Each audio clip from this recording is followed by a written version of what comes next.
Hello everyone and welcome back to my channel. I hope you're having a positive and productive day. My name is Kel with the Planner Owl, and today we're discussing a few ways you can use the items in the Planning Principles sub-box from Cloth and Paper. I really love this theme for September. It focuses on planning basics and building a solid foundation for managing your tasks, which is such an important focus point heading into 2024. Make sure to stick around until the end for my final thoughts and review, and as always, please leave me a comment below with any questions or topics you would like for me to include in my next video. Without further ado, let's hop in.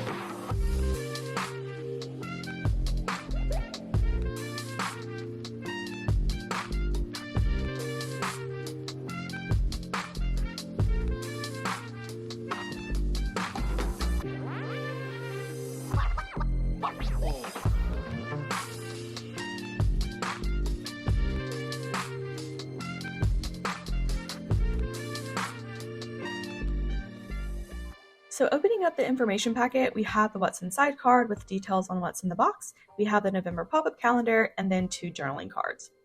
So the first is the Feel the Fear memo journaling card.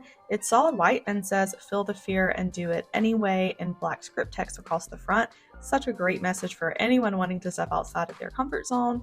And then the second card is the Beginning Now journaling card.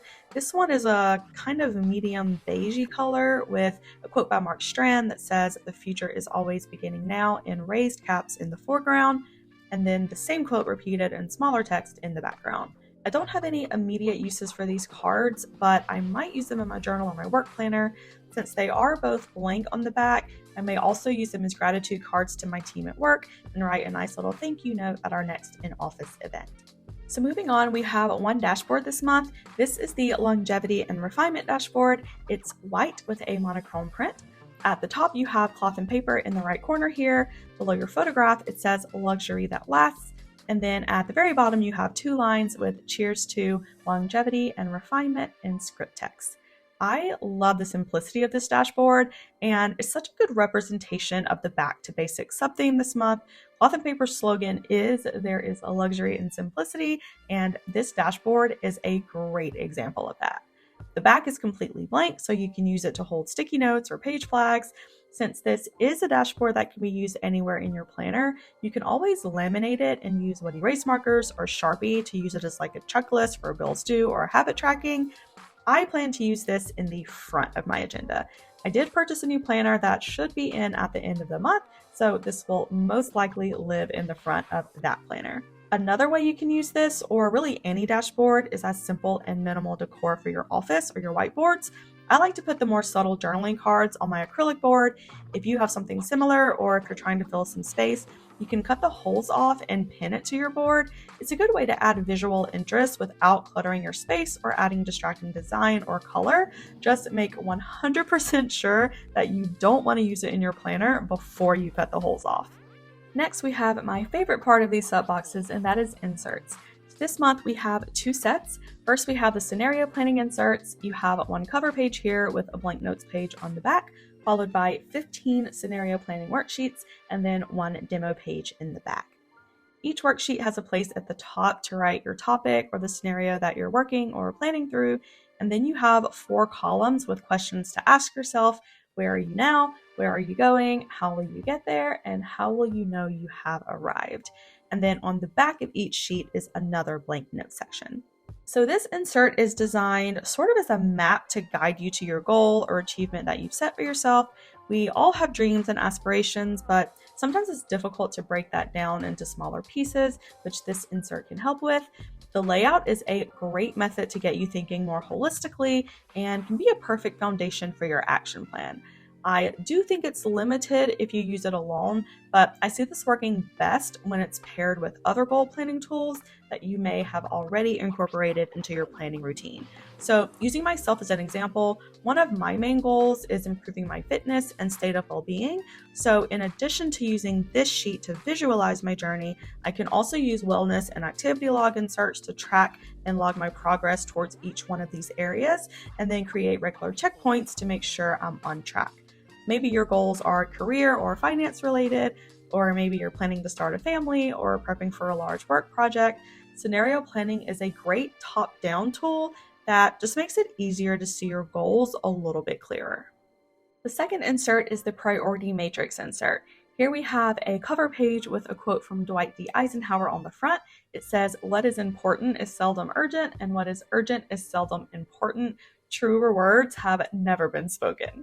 On the back, you have a blank notes page followed by 7 front and back task weight sheets, 7 front and back action lists, and then a demo page in the back with examples of how to use this insert. So the goal of a priority matrix is to help you understand and prioritize your tasks based on importance and urgency, and it's a really great tool to help you manage your time so you're being as efficient as possible throughout your day. So looking at the first insert here, you have 2 columns at the top to list your tasks and a grid box at the bottom for you to categorize each task.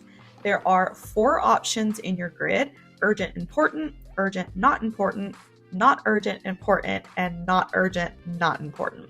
So using the demo page cloth and paper provided, here you have a list of your tasks that you need to complete. So looking at number 5, exercise, for example, they have it listed and not urgent, important, meaning that it's not something that takes priority, but it is an important task. You compare that with number 7, binge watching a TV show, which is listed as not important and not urgent. Something like paying parking tickets or prepping for an important presentation may be grouped in the first box, and then things of less urgency and importance would be grouped in one of the others. You can certainly use this for your day-to-day tasks like it's shown here, but you can also use this as a targeted priority matrix for a large project or something. That's what I plan to do. I manage a large team of people, and I'm constantly trying to think of ways to boost engagement and morale. Something like this, I really think, can help me group ideas together by most likely to succeed and least likely, and can be sort of an idea map in conversations with leadership and my co-managers. One thing to note is that if you don't want to use numbers, this layout also works well for color coding, or you can actually do both. Since these are double-sided, you can use a couple sheets for work-related tasks and a few for home tasks as well. The second sheet is your action and scheduling list. So essentially, you're taking your task grouping and transferring it over to your action spread, where you'll then determine what action to give each task.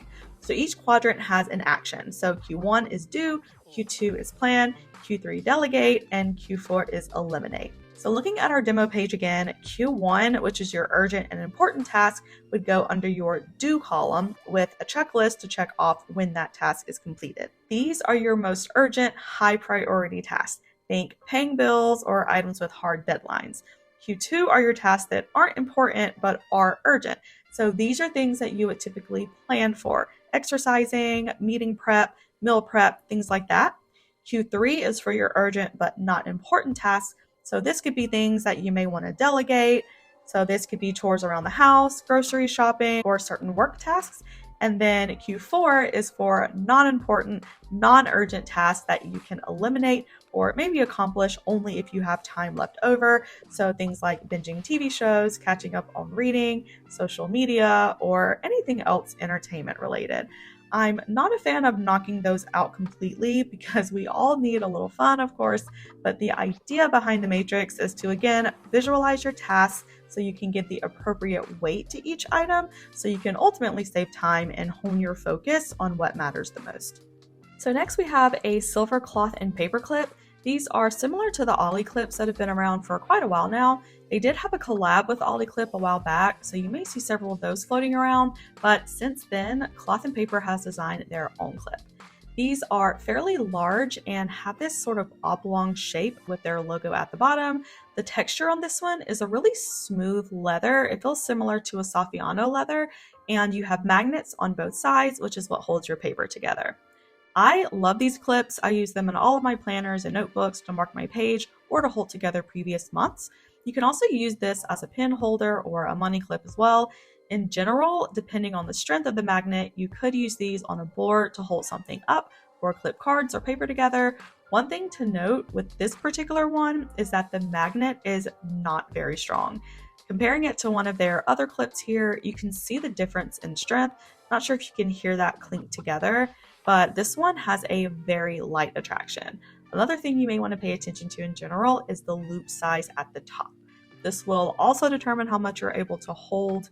This one's relatively thin, so again, just something to keep in mind if you plan on using this to hold together multiple pages or cards or something. I'll probably use this in my wellness planner or one of my supplemental planners to section off my months. It's such a unique clip. The silver is super chic and classy, so really excited to add this clip to my collection. Next, we have two sets of stickers. The first are the time block stickers. They are transparent and include 4 sheets with 16 round boxes on each in the colors Avant-Garde, Chrome, Platinum, and Frosted. They did include a set of these in a previous box that came with their weekly time block notebook. These stickers fit perfectly in these time slots here, and it's such a great way to gain control over your schedule. Time blocking mimics calendaring, which is one reason why it's so effective. It's already sort of ingrained in our day-to-day routine, so it feels really natural for a lot of us. If you don't use the time block method, you can always use these stickers in other areas in your planner. I like to use them to separate sections. They're thin and clean and just really look great on your page.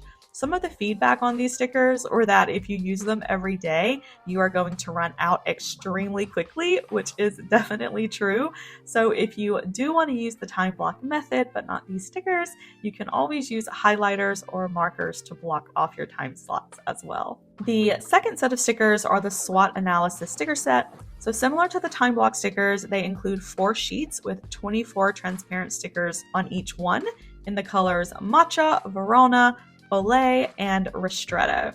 If you aren't familiar with SWOT analysis, it's a common method used in strategic planning. It stands for strengths, weaknesses, opportunities, and threats, and is a great method to help you develop and understand your goals and objectives for whatever project or situation you're working on. In my current role, I don't use SWOT analysis all that much, but for jobs that rely heavily on business strategies or target markets or clients, this can be a really great tool to help you develop and execute your plans. I don't have any plans to use this for SWOT analysis, but I am thinking about using these in my goal planner as separate lists. I'm not sure what that's going to look like exactly at the moment, but I'll probably do a quick clip or Insta reel or something once I figure it out. And that brings us to the last item in the Planning Principles box, and that is this Silver Task Planner notebook. This is a really gorgeous notebook. The outside is a very sleek silver reflective cardstock material. On the right-hand side, you have cloth and paper, Richmond, Virginia, and Task Planner pressed into the cover. And the cover itself is a square binding, which gives the front a really squared off and sharp look to it. There are 220 pages, and this is A5 size, so you have plenty of room to write. Opening it up, you have your contact page at the front, and then you have your task pages. So you can use task layouts in a variety of ways. The most common is probably checklists or to-dos or reminders, but you can use this for bill planning, deadlines or priority lists, progress tracking or habit tracking. There's so many options. I'll probably use this as my training book. I'm taking several online classes and tutorials, and I've been trying to find a relatively low maintenance notebook that I can write notes in and create steps as I go along. I think this layout is perfect for that. I can write the date and the chapter number in the column over here, and then I can make notes and add little check marks or drawings to highlight important info. One thing that always terrifies me with notebooks like this is scratching the cover. Cloth and Paper does sell folio covers that fit A5, so you can tuck this in and keep it from getting damaged, so I may purchase one of those. There's also folio covers at a wide variety of other planner shops as well, in case you want to shop around a bit. Either way, this is a really nice notebook. It's really unique, and I don't have anything like it in my collection, so definitely looking forward to using this soon. And that wraps up all of the items in the Planning Principles subbox for September. Overall, I really like the items this month. I like how Cloth and Paper went with a theme focused towards planning basics and included products with some versatility. I can really see young professionals and project planners getting a lot of benefit out of this box. My favorite thing this month is the longevity and refinement dashboard. I just love the elegance and the simplicity that it brings to my space. On the opposite side, I think my least used items will be the project matrix insert and SWOT analysis stickers. I just don't really use them in my planning routine as often, but again, both have repurpose potential, which I really appreciate. All in all, I'm rating the Planning Principles box a 7 out of 10. The aesthetic is spot on as always, and almost everything is functional or can be tweaked a little to make it fit your planning style and system. And that's it, you guys. I hope that you enjoyed this video. If you do want to see more planning and organizational content, please hit the like button and subscribe. You would help my channel out a lot. Also, don't forget to follow me on Instagram for more planner tips and inspo. Sending positive vibes your way. Until next time, have a wonderful rest of your day.